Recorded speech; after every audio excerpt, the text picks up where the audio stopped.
পার্বতীপুর, দিনাজপুর। পার্বতীপুরের অজপাড়া গায়ের হতদরিদ্র ও প্রতিবন্ধী দিনমজুরের সপ্তম শ্রেণীতে পড়ুয়া এক কিশোরী 11 ধর্ষিত হয়ে এখন 5 মাসের অন্তঃসত্ত্বা। নিরাপত্তাহীনতা ও লোকলজ্জার কারণে তার স্কুল যাওয়া বন্ধ হয়ে গেছে। বর্তমানে সে তার নানা নানির হেফাজতে রয়েছে।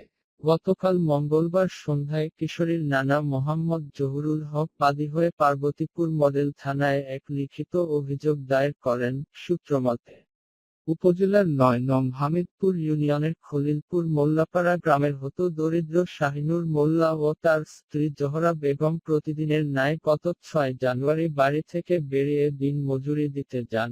সকাল 10টার দিকে মোহাম্মদ সবুরের পুত্র শহীম উদ্দিন ওই বাড়িতে ঢুকে কিশোরীকে একা পেয়ে গামছা দিয়ে মুখ বেঁধে জোরপূর্বক ধর্ষণ করে।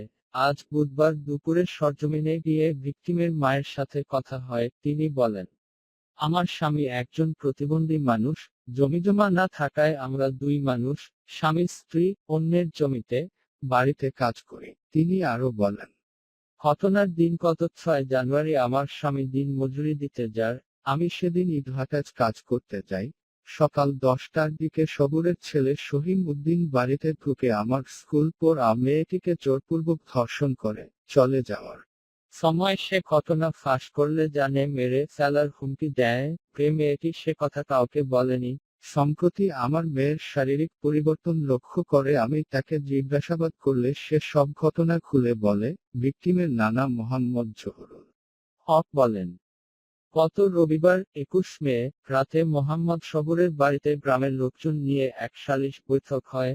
সেখানে সাবেক ইউপি চেয়ারম্যান আব্দুর রহমান কালামসহ অনেক গণ্যমান্য লোক উপস্থিত ছিলেন।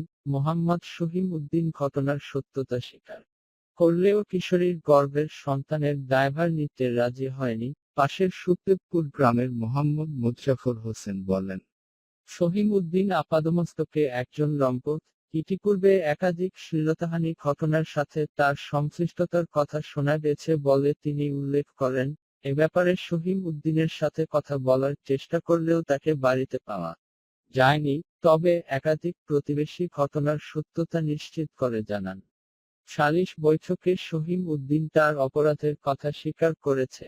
পার্বতীপুর মডেল থানার officer in charge OC Mohammad Mostaq Ahmed জানান, অভিযোগ পেয়েছি, এখন সব প্রসেস শেষ করে প্রয়োজনীয় ব্যবস্থা নেওয়া হবে বলে তিনি উল্লেখ